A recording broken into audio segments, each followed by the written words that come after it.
Pemain Harimau Malaya menjanjikan kejutan di Stadium Nasional Bukit Jalil dalam pertemuan menentang Emirat Arab Bersatu UAE Selasa nanti demi membalas sokongan tidak berbelah bahagi rakyat Malaysia.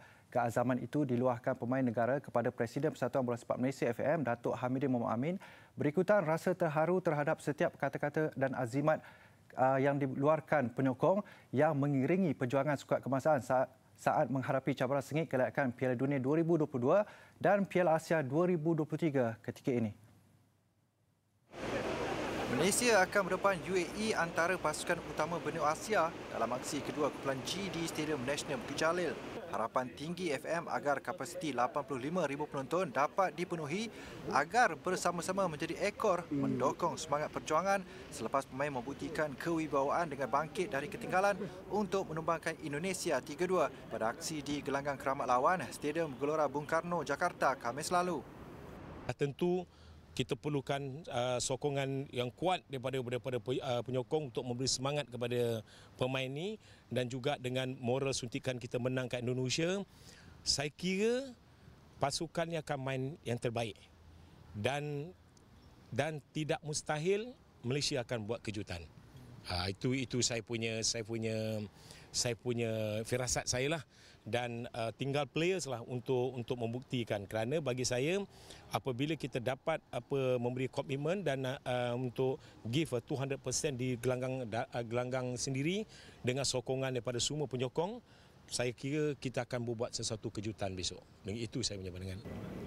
Bagi FM, menentang UAE memerlukan pendekatan berbeza kerana kemampuan pemain dan taktikal jurulatih dari Belanda, Bervan Marwijk, sememangnya bertaraf dunia. Untuk itu, sekurang-kurangnya satu mata menjadi sandaran di Bukit Jalil dengan harapan besar skuad negara tidak menanggung kekalahan mengaibkan.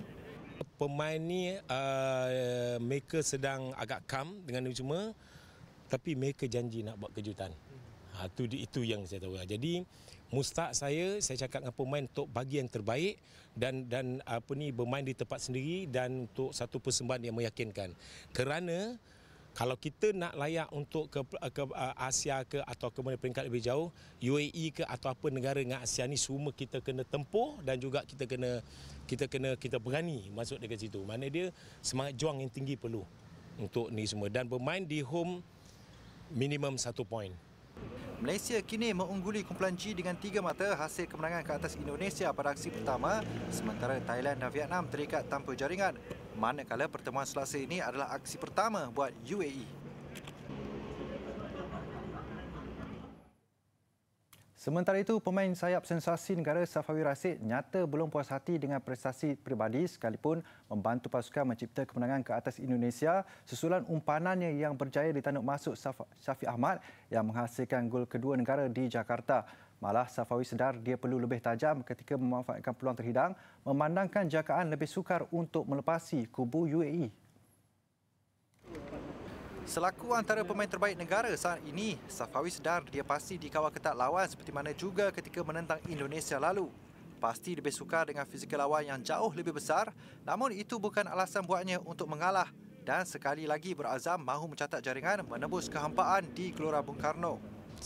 Tu saya tak kisah apa yang diorang kunci saya ke apa, janji teammate support saya dan teammate juga buat create chances lah untuk mendapatkan gol.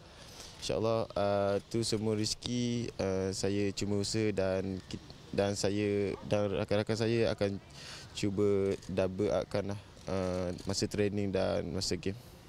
Untuk rekod, Safawi pernah beraksi dan menjaringkan gol pada perlawanan persahabatan skuad bawah 23 Malaysia dan skuad bawah 23 UAE di Stadium Shah Alam tahun lalu dengan kemenangan 2-0. Namun pemain sayap JDT ini percaya cabaran menentang skuad kebangsaan UAE lebih sengit, tetapi pengalamannya beraksi dalam Liga Juara-Juara Asia menjadi inspirasi cukup berguna dalam membaca gerakan lawan.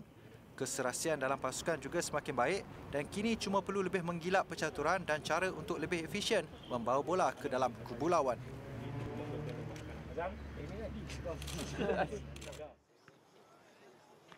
Sementara itu, pasukan Emirat Arab Bersatu UAE dalam diam sudah menjalankan 5 sesi latihan di ibu negara sejak tiba lebih awal 4 September lalu. Skuad yang dibimbing jurulatih baru Bervan Marwijk dari Belanda itu berdepan Malaysia dalam perlawanan sulung kumpulan G Selasa ini. Persiapan yang dilakukan di sini merupakan fasa ketiga dan terakhir selepas Austria dan Bahrain sebelum ini.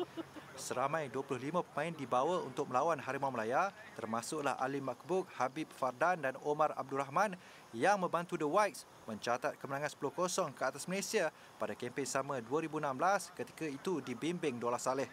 Marwick yang sebelum ini pernah membimbing Arab Saudi menentang skuad negara 4 tahun lalu bakal menggugurkan 2 lagi pemain untuk membentuk skuad lengkap berhadapan pasukan kebangsaan di Stadium Nasional Bukit Jalil jam 8.45 malam Selasa ini.